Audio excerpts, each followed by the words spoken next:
Dan Kratos thing, I think I love it. This is amazing.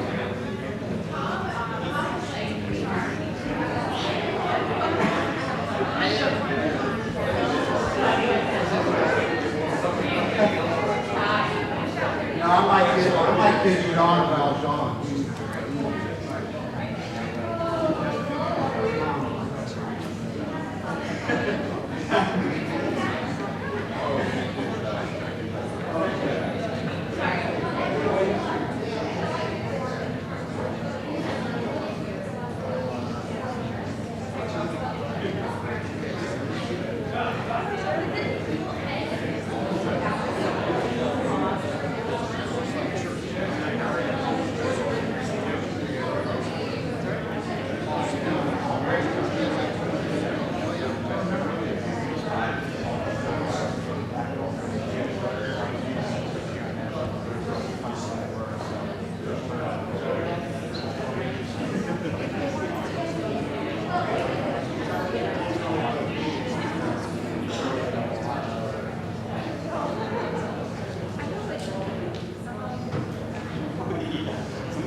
Kelly, you ready? Waiting on you. You good?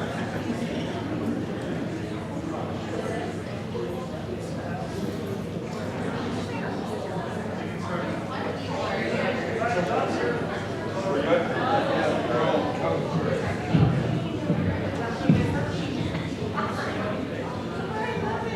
Is everybody in the room ready for a little debate? Noise. Looking out here, I think I see more people than are generally watch a Fox 31 newscast at 9 o'clock, so that's good. At least we got that going for us. I'm Eli Stokos from Fox 31. I cover politics, and I know both of these guys, and I'm excited to be here tonight. I'm going to hopefully stay out of the way as much as possible and let these guys have the floor for what we hope is a lively hour-long discussion. Obviously, this debate over the national deficit, the debt ceiling, it's happening all over the country, not just in Washington. It's happening in every community. And in a democracy, obviously, these debates are important. What our elected officials think and what average citizens think. So this is going to be exciting to hear from these guys and to hear from you guys. We want to involve those folks who came out tonight on a hot summer night.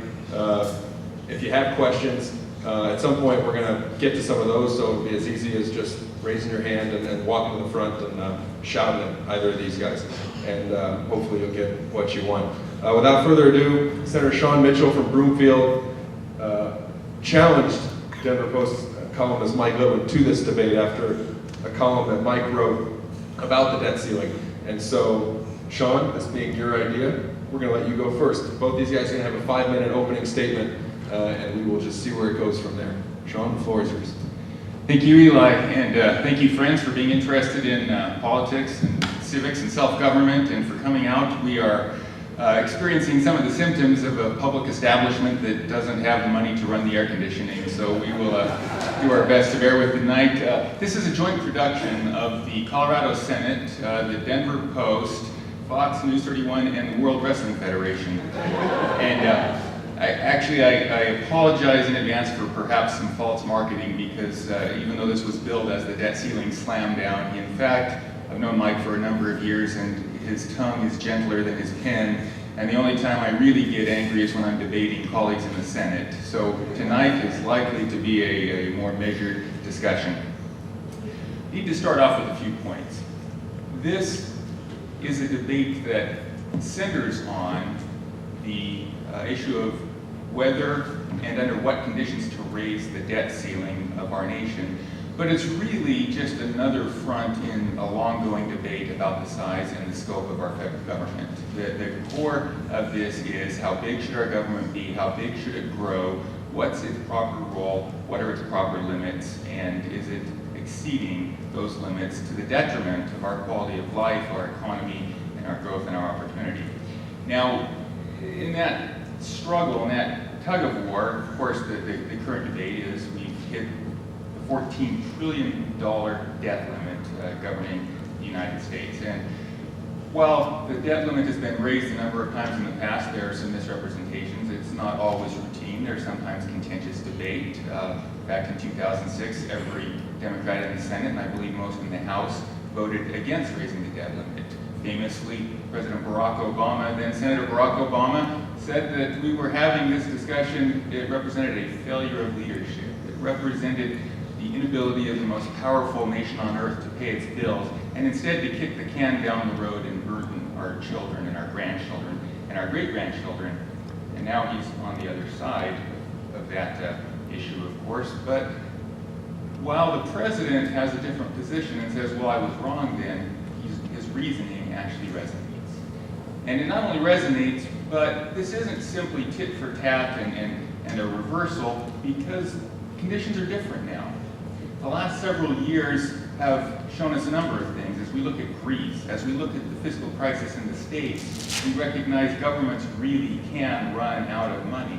The reckoning is coming, or if we don't change course sharply, the reckoning is already upon us. And so it's only natural that citizens wake up and push back and challenge their government, and that's the wave that drove the last election. We have a generation, a new majority in the United States House of Representatives that campaigned on the issue of limiting government, of getting spending under control, of stopping the runaway spending and the enormous annual deficits and the huge expansion of the debt. And so we have this tug of war, which isn't simply posturing, which isn't simply partisan politics. Yes, we've raised the debt in a number of times over the years, but we see now that the threat to our nation is greater.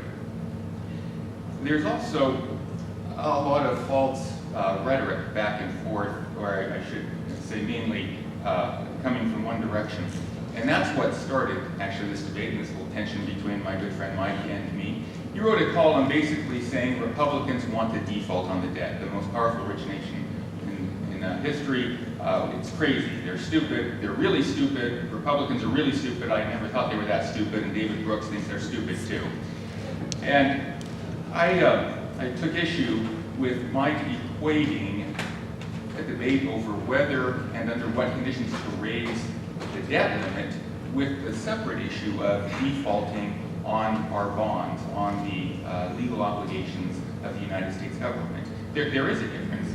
If we hit the debt limit, it does not automatically produce a default on the bonds. In fact, there are proposals in Congress to prioritize our expenditures, and even without those proposals, there is the responsibility of the executive branch, of the President, of the Treasury, to prioritize payments, and they would first pay the bond payments held by our creditors.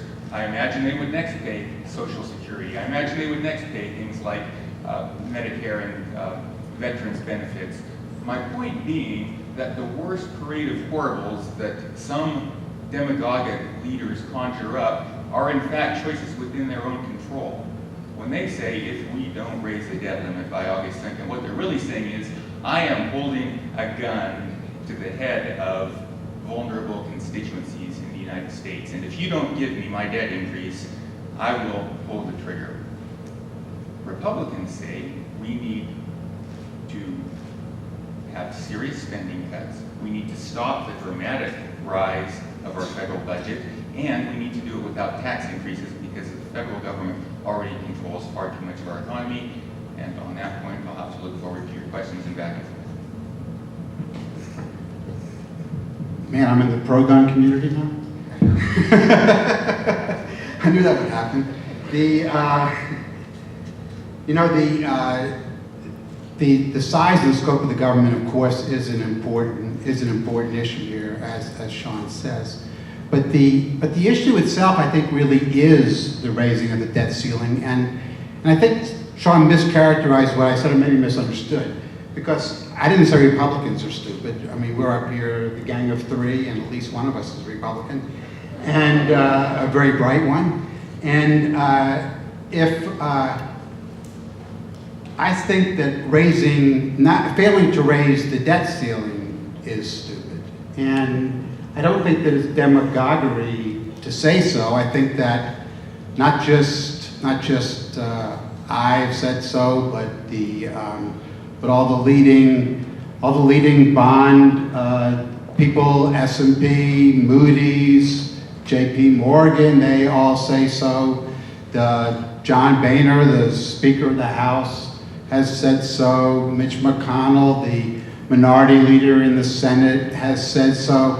And I think the issue here really is what we are potentially risking with the debt ceiling, as opposed to what we're potentially gaining by playing chicken with that. And I guess I see it differently than Sean does. I see the gun being held to the head the other way, and saying that if there's any deal in which any taxes are raised, then we're not going to agree to that deal. And I don't know how or when or even why different raises in tax level became sort of a religion. So if you think of a deal, and this was the point of David Brooks' column that got into this argument, I think. David Brooks said that you had now we never saw the details of this, but let's say that you actually had a $4 trillion deal, and 800 million of it was to raise taxes on some people, not to raise them on the middle class, certainly. Nobody was saying that, but there would be raises, right? There would be cuts, maybe in the rate that Social Security is raised. But if you're, why would you refuse what David Brooks is saying? Why would you refuse that deal, a real cut in the deficit? But the Gang of Six has come up with a 3.7 trillion, they're saying. Again, we haven't seen details, but there is a $4 trillion deal on the table. Isn't it worth giving up $800 billion in revenues to get to that $4 trillion? I think it is. Some people say that $2 of tax revenue is too much to make the $4 trillion deal. I just think that's a bad idea, and I think the risk is so great. And I got here something called The Third Way, which is examining Moody's analytics on default. And default doesn't just mean that you can't pay your interest, because the interest will be paid. The Chinese will be paid. And I guarantee the Social Security checks will go out, because the minute they don't go out, there'll be an uprising of some kind or another. But here's what they say, and I'll do my Scott McGinnis imitation here by reading somebody else's work. Okay. So PIMCO and JP Morgan say that if the debt ceiling is not raised, the Treasury note rates will go up 0.5 percentage point. If they go up 0.5 percentage point, that the increase in the debt will go up $75 billion per year over time. If the Treasury rates go up, the GDP will decrease by 1%.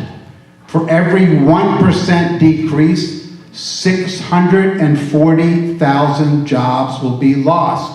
So here's what Steve East, chief economist for Height Analytics, I have no idea who he is or what Height Analytics is, but here's what he says, and that's a pretty good quote. Market participants would take the dollar, treasuries, and the S&P 500 out behind the barn and shoot them. That's what he says going to the debt, not failing to raise the debt ceiling would do. We've agreed to proceed informally, and Eli will crack the whip when he thinks we need guidance and direction, and will also involve questions from you. I guess the first thing I have to observe to Mike is that politicians have a long and proud history of borrowing other people's works. I thought plagiarism was a more cardinal sin for a journalist.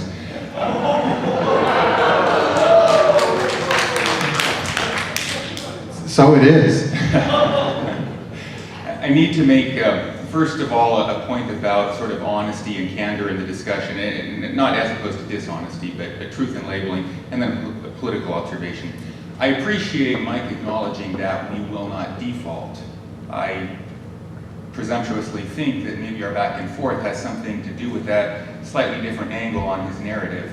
The article that lit my fuse was all about the U.S. defaulting. No clarification, no explanation that bondholders would be paid, no explanation that highest priorities would be served, only that the U.S. was going to default. In subsequent articles, even though he keeps using the word default, he then defines a different economic result, which is that not just the Chinese, there are plenty of American bondholders, but that bondholders, holders of U.S. debt, as in those whose payments will key into our credit rating, will receive their payments. Social Security checks will go up. In other words, what we will have is not a default, but if we hit the cap on total annual debt, on total U.S. cumulative debt, which right now is $14 billion, which, step back, when President Obama took office, thank you, $14 trillion. When President Obama took office, it was $10 trillion. The entire history of the United States, and in 3 years of this administration, we've gone from $10 trillion in accumulated debt to $14 trillion, 40% of the debt. See Tom Cave saying even higher. Well, we're on our way up, yes. Okay, so point number one, we're no longer flirting with a default. Point number two, the Republican position, as I understand it, is not we will not raise the debt limit. The position is we will do it with policies and safeguards to make sure that we change the path of the Republic. We need serious spending cuts. We can't continue on the path that we're on, and the government already consumes too much of the economy. We need spending cuts without tax increases. Mike made one other point. He said that we haven't seen the details of the negotiation, and that's because President Obama has never offered details. He doesn't offer details. There is no deal on the table. There are kind of slippery concepts floated. Well, maybe the only entitlement reform he's mentioned is perhaps we could means test Medicare. As if the Democrats in the Senate would ever allow Medicare to become a welfare program rather than a general entitlement program. But there are no details because none were offered. In fact, I'm talking too long, but when we can get back to it, I'm going to explain how unserious and unsubstantial and politically dancing has been everything that the president has put forward to the Republicans. Well, that's not what John Boehner said at the time. He said that there was a grand bargain, and so he was the guy in the negotiations. When Eric Cantor walked out of the negotiations with Joe Biden, the vice president, Cantor said that great progress had been made on cuts. That's what he said. That and so when Boehner and Obama were having these secret talks, they came out and said there was also great progress being made. So, you know, when you say that you haven't seen the details and I haven't seen them either, that doesn't mean there are no details. We're going to assume that with John Boehner and Barack Obama and their advisors were in those rooms together, they didn't just talk about the basketball game or the night, that they were actually talking about how they could make these cuts. So when you say there are no details, what you're saying is you haven't seen